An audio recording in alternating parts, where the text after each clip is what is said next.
ಯಾಕೆ ಬೌದ್ಧ ಧರ್ಮವನ್ನೇ ಅನುಸರಿಸ್ತಿದ್ರು, ಬೌದ್ಧ ಧರ್ಮವನ್ನೇ ಯಾಕೆ ಅವರು ದೀಕ್ಷೆ ಪಡೆದ್ರು ಅಂತ ನಿಮ್ ಪ್ರಕಾರ?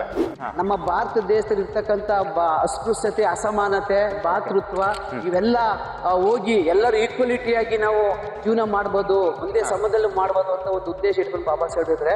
ನಿಮ್ ಪ್ರಕಾರ ಅಂಬೇಡ್ಕರ್ ಜಿ ಅವರ ವಿಚಾರಧಾರೆಗಳು ಇವತ್ತು ಏಕೆ ಪ್ರಸ್ತುತ, ಯಾಕೆ ಇವತ್ತಿಗೂ ರಿಲಿವೆಂಟ್ ಆಗಿದೆ? ಅವತ್ತಿರ್ತಕ್ಕಂಥ ವಿಚಾರಧಾರೆಗಳೇ ಇವತ್ತಿಗೂ ರಿಲಿವೆಂಟ್ ಇದೆ ಅಂತ ಅನಿಸ್ತಾ ಇದೆ ಗುರುಗಳೇ.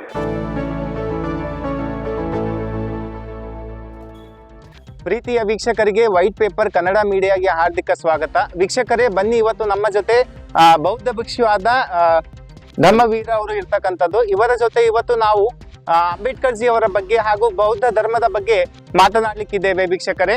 ಹಾಗೆ ಹರಟೆ ಹೊಡ್ಕೊಂಡು ಇವತ್ತು ನಾವು ಈ ಒಂದು ಯಾತ್ರೆಗೆ ಪ್ರಾರಂಭ ಮಾಡ್ತಾ ಇದ್ದೀವಿ. ಬನ್ನಿ ಗುರುಗಳೇ. ನಿಮ್ ಪ್ರಕಾರ ಈಗ ಈ ಬೌದ್ಧ ಧರ್ಮವನ್ನ ನೋಡಿ, ಆ ಕಾಲದಲ್ಲಿ 1935ರಲ್ಲಿ ಕ್ರಿಶ್ಚಿಯನ್ ಧರ್ಮ ಕೂಡ ಇತ್ತು, ಇಸ್ಲಾಂ ಧರ್ಮ ಕೂಡ ಇತ್ತು, ಹಿಂದೂ ಧರ್ಮ ಕೂಡ ಇತ್ತು. ಆದರೆ ಅಂಬೇಡ್ಕರ್ ಜಿ ಅವರು ಯಾಕೆ ಬೌದ್ಧ ಧರ್ಮವನ್ನೇ ಅನುಸರಿಸ್ತಿದ್ರು, ಬೌದ್ಧ ಧರ್ಮವನ್ನೇ ಯಾಕೆ ಅವರು ದೀಕ್ಷೆ ಪಡೆದ್ರು ಅಂತ ನಿಮ್ ಪ್ರಕಾರ? ನಮ್ಮ ಸಮ ಸಮುದ್ರಸ ಬುದ್ಧ ಧರ್ಮ ಸಂಘ ಸುಭಾರೆಗಳೊಂದಿಗೆ ತಥಾಗತ ಗೌತಮ ಬುದ್ಧರು ಪರಿಣಮಿಸುತ್ತಾ ವಿಶ್ವಜ್ಞಾನಿ ತತ್ವಜ್ಞಾನಿ ಬಾಬಾ ಸಾಹೇಬ್ ಅಂಬೇಡ್ಕರ್ ಆಶೀರ್ವಾದದೊಂದಿಗೆ. ಏಕೆ ಅಂತಂದ್ರೆ ಆ ಸಮಯದಲ್ಲಿ ನೆಹರು ಸರ್ಕಾರ ಇತ್ತು. ನೆಹರು ಸರ್ಕಾರ ಸಮಯದಲ್ಲಿ ಎಲ್ಲ ಸುವರ್ಣೀಯರ ಜಾತಿ ಭೇದ, ತಾರತಮ್ಯ, ಅಸಮಾನತೆ ಮತ್ತೆ ಭಾತೃತ್ವ ಇರ್ಲಿಲ್ಲ. ಎಲ್ಲ ಮೇಲು ಕೀಳು ಜಾತಿ ಅಸ್ಪೃಶ್ಯ ತಾಂಡವಾಡ್ತಾ ಇತ್ತು. ಆ ಸಂದರ್ಭದಲ್ಲಿ ಬಾಬಾ ಸಾಹೇಬರು ಸರ್ಕಾರಕ್ಕೆ ಒಂದು ಸುಧಾರಣೆಗಳನ್ನು ಕೊಟ್ರು ಅವರು ಯಾವುದೇ ರೀತಿ ಅದನ್ನ ಅಳವಡಿಸ್ಕೊಂಡ್ಲಿಲ್ಲ. ಹಾಗಾಗಿ ಬಾಬಾ ಸಾಹೇಬ್ರವರು 1935ರಲ್ಲಿ ಅಯೋಧ್ಯದಲ್ಲಿ ನಾವು ಹಿಂದೂ ಆಗಿ ಹುಟ್ಟಿ ನಾನು ಹಿಂದೂ ಆಗಿ ಸಾಯಲರೆ ಅಂತ ಹೇಳಿ ಘೋಷಣೆ ಕೂಗಿ, ಅದಾದ ನಂತರ 1956 ಅಕ್ಟೋಬರ್ 14ರಂದು ನಾಗ್ಪುರದಲ್ಲಿ 1956 ಅಕ್ಟೋಬರ್ 14ರಂದು ನಾಗ್ಪುರದಲ್ಲಿ 5 ಲಕ್ಷದ ಅನುಯಾಯಿಗಳ ಜೊತೆ ಬೌದ್ಧ ಧರ್ಮನ ಸ್ವೀಕಾರ ಮಾಡ್ತಾರೆ. ಅಲ್ಲಿ ನಮ್ಮ ತರ ಬಂತೇಜಿ ಆಗಿರ್ತಕ್ಕಂಥ ಚಂದಮಣಿ ಮಹಾತೇರ ಬೌದ್ಧ ಭಿಕ್ಕುವ್ರ ಜೊತೆಲಿ 5 ಭಗವಾನ್ ಬುದ್ಧರು ಬೋಧನೆ ಮಾಡಿರ್ತಕ್ಕಂಥ 5 ಪಂಚಶೀಲಗಳನ್ನ ಅಳವಡಿಸ್ಕೊಂಡು ಅವರು ಧಮ್ಮಕ್ಕೆ ಸೇರ್ಪಡೆ ಆಗ್ತಾರೆ. ಸೇರ್ಪಡೆ ಆಗ ತಕ್ಕ ನಂತರ ಯಾಕೆ ಸೇರ್ಪಡೆ ಆಗ್ತಂದ್ರೆ 5 ಭಗವಾನ್ ಬುದ್ಧರು ಬೋಧನೆ ಮಾಡಿರ್ತಕ್ಕಂಥ 5 ಪಂಚಶೀಲಗಳು ಏನಂತಂದ್ರೆ ಸಮಾಜದಲ್ಲಿ ನಾವ್ ಹೆಂಗ್ ಜೀವನ ಮಾಡ್ಬೇಕು, ತಂದೆ ತಾಯಿಗಳ ಜೊತೆಲಿ, ಕುಟುಂಬದ ಜೊತೆಲಿ, ಅಣ್ಣ ತಮ್ಮಂದ್ರ ಜೊತೆಲಿ, ನಾವು ಕೆಲಸ ಮಾಡ್ತಕ್ಕಂಥ ಜಾಗದಲ್ಲಿ ನಾವ್ ಹೇಗೆ ಜೀವನವನ್ನ ಮಾಡ್ಕೋಬೇಕು ಅನ್ನೋದು ಬೌದ್ಧ ಧರ್ಮ ಹೇಳ್ಕೊಟ್ಟಿದೆ. ಇದೊಂದು ಬೌದ್ಧ ಧರ್ಮ ಅನ್ನೋದು it is not A religion, ಇದೊಂದು ಉತ್ತಮವಾದ ಜೀವನೋಪಾಯ. ಸಮಾಜದಲ್ಲಿ ಯಾವ ರೀತಿ ಉತ್ತಮವಾದ ಒಂದನ್ನು ಪರಿಶುದ್ಧವಾಗಿ ಜೀವನ ಮಾಡ್ಕೋಬೇಕು ಅಂತ ಅವ್ರು ಹೇಳಿ ಹೋಗಿದ್ದಾರೆ. ಅದನ್ನ ನಾವು ಅಳವಡಿಸ್ಕೊಂಡಿದ್ದೆ. ಆದ್ರೆ ನಮ್ಮ ಭಾರತ ದೇಶದಲ್ಲಿ ಇರ್ತಕ್ಕಂಥ ಅಸ್ಪೃಶ್ಯತೆ, ಅಸಮಾನತೆ, ಭಾತೃತ್ವ ಇವೆಲ್ಲ ಹೋಗಿ ಎಲ್ಲರೂ ಈಕ್ವಲಿಟಿಯಾಗಿ ನಾವು ಜೀವನ ಮಾಡ್ಬೋದು, ಒಂದೇ ಸಮದಲ್ಲಿ ಮಾಡ್ಬೋದು ಅಂತ ಒಂದು ಉದ್ದೇಶ ಇಟ್ಕೊಂಡು ಬಾಬಾ ಸಾಹೇಬ್ ಇದ್ರೆ. ಹಾಗಾಗಿ ಬಾಬಾ ಸಾಹೇಬ್ರು ಕೊಟ್ಟಂತ ಒಂದು ಕೊಡುಗೆ ನಮ್ಗೆ ಬೌದ್ಧ ಧರ್ಮದ ಮುಖಾಂತರ ಹೋಗ್ತಾ ಇದೆ. ಹಾಗೆ ಬಾಬಾ ಸಾಹೇಬ್ರು 1935ರಲ್ಲಿ ಏನ್ ಹೇಳಿದ್ರು ಅದೇ ರೀತಿಯಾಗಿ ನಾವು ಧಮ್ಮ ನೆಡೆಗೆ ಮತ್ತೆ ಬುದ್ಧರೆಡೆಗೆ ಅಂತ ಇದೆಯಲ್ಲ, ಹಾಗಾಗಿ ನಾವು ಮರಳಿ ಮನೆಗೆ ಬುದ್ಧರೆಡೆಗೆ ಅಂತ ಹೋಗ್ತಾ ಇದ್ದೀವಿ. ಆಗ ಬುದ್ಧರೆಡೆಗೆ ಹೋದಾಗ ಈ ಸಂದರ್ಭದಲ್ಲಿ ಅವ್ರು ಕೊಟ್ಟು ಹೋಗ್ತಕ್ಕಂತ ಒಂದೊಂದು ಕೊಡುಗೆಗಳು ಏನಂತಂದ್ರೆ ಅವ್ರು ಧಮ್ಮ ಕ್ರಾಂತಿ ಮಾಡಿ ಹೋಗಿದ್ದಾರೆ.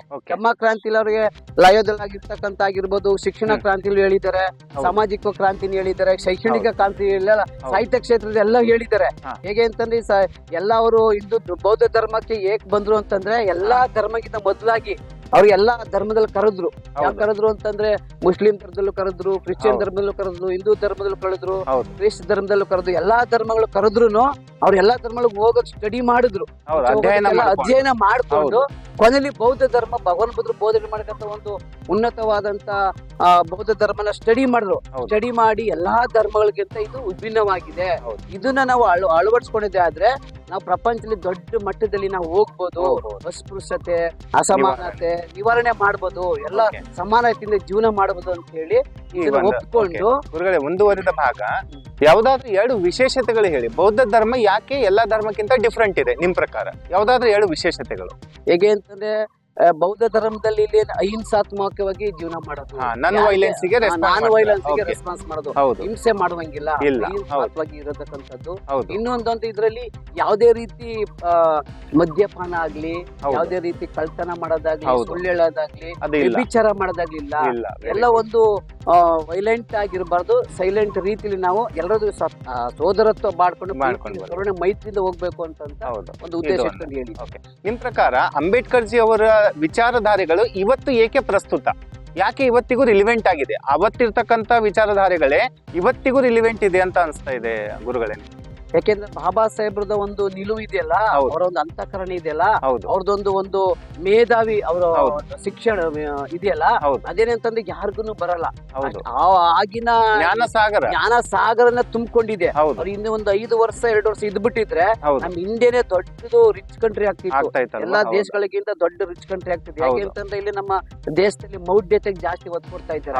ಮೌಢ್ಯತೆ, ಕಂದಾಚಾರ, ವೈಜ್ಞಾನಿಕತೆ, ಅಸಾಕದ ಕೊಡ್ತಾ ಇದ್ದಾರೆ. ಅವೈಜ್ಞಾನಿಕತೆ ಜೀವನ ಮಾಡ್ತಾ ಇದ್ರೆ ಎಲ್ಲ ಹೇಗೆ ಅಂತಂದ್ರೆ ಭಗವಾನ್ ಬುದ್ಧ 2500 ವರ್ಷಗಳಿಂದನೇ ಹೇಳೋಗಿದ್ದಾರೆ.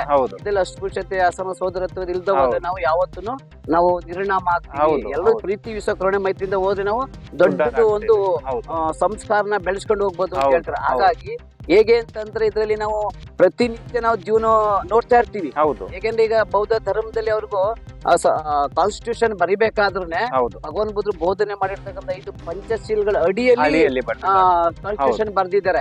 ಯಾಕೆಂತಂದ್ರೆ ನೀವು 5 ಪಂಚಶೀಲಗಳ ಅಂದ್ರೆ ಪ್ರಾಣಹತ್ಯೆ ಮಾಡಬಾರ್ದು, ಕಳ್ತನ ಮಾಡಬಾರ್ದು, ವ್ಯಭಿಚಾರ ಮಾಡಬಾರ್ದು, ಸುಳ್ಳು ಹೇಳಿ ಚಾಡಿ ಮಾತು ಹೇಳ್ಬಾರ್ದು, ಮಾದಕೋಸ್ಕರ ಸೇವನೆ ಮಾಡಬಾರ್ದು ಅಂತ ಹೇಳಿದ್ದಾರೆ. ಅದೇ ಭಗವಾನ್ ಬುದ್ಧರು ಹೇಳಿರ್ತಕ್ಕಂಥ ಇದ್ರಲ್ಲಿ 12ನೇ ಶತಮಾನದಲ್ಲಿ ಬಸವಣ್ಣವರು ಅದನ್ನ ಹೇಳಿದ್ದಾರೆ.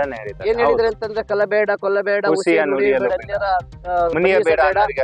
ಅಸಹ್ಯ ಪಡೆಬೇಡ, ಇದೇ ಬಣ್ಣಿಸಲು ಬೇಡ, ಇದೇ ಅಂತರಂಗ ಸುದ್ದಿ, ಇದೇ ಬಹಿರಂಗ ಸುದ್ದಿ ಕೂಡ ಸಂಗಮ ದೇವ ಅಂತ ಹೇಳಿದ್ರೆ.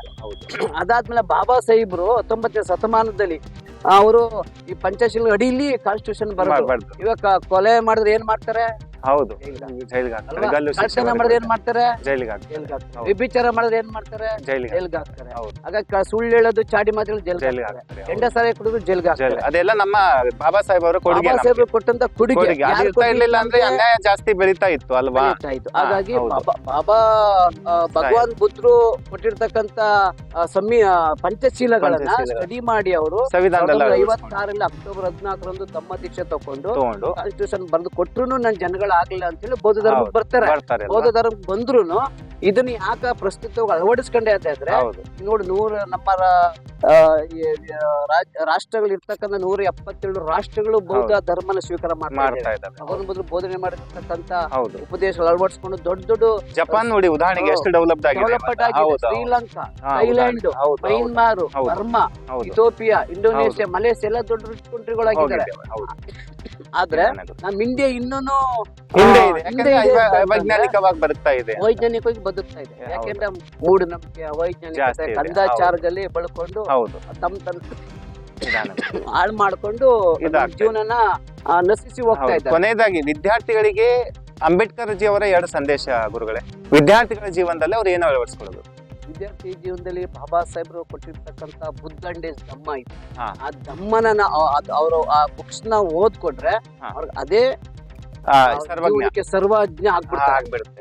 ಯಾವುದೇ ರೀತಿ ಇರಲ್ಲ. ಅದಾದ್ಮೇಲೆ ಮೊದಲನೇ ನಮ್ ಗ್ರಂಥ ಯಾವ್ದು ಅಂದ್ರೆ ಬಾಬಾ ಸಾಹೇಬ್ರು ಬರ್ದಿರ್ತಕ್ಕಂಥ ಸಂವಿಧಾನವೇ ನಮ್ಮ ಮೂಲ ಗ್ರಂಥ. ಎರಡನೇದು ಬಾಬಾ ಸಾಹೇಬ್ರು ಕೊಟ್ಟಿರ್ತಕ್ಕಂಥ ನಮ್ಗೆ ಬುದ್ಧಂಡಿ ಧಮ್ಮ. ಎರಡನ್ನ ನಾವು ಓದ್ಕೊಳ್ಳೋದಾದ್ರೆ ನಾವು ವಿದ್ಯಾರ್ಥಿಗಳಿಗೊಂದು ಒಂದು ಉತ್ತಮ ನಾಗರಿಕತೆನ ಆಗೋದಕ್ಕೆ ಒಂದು ಅವಕಾಶ ಅಂತ ಹೇಳಿ.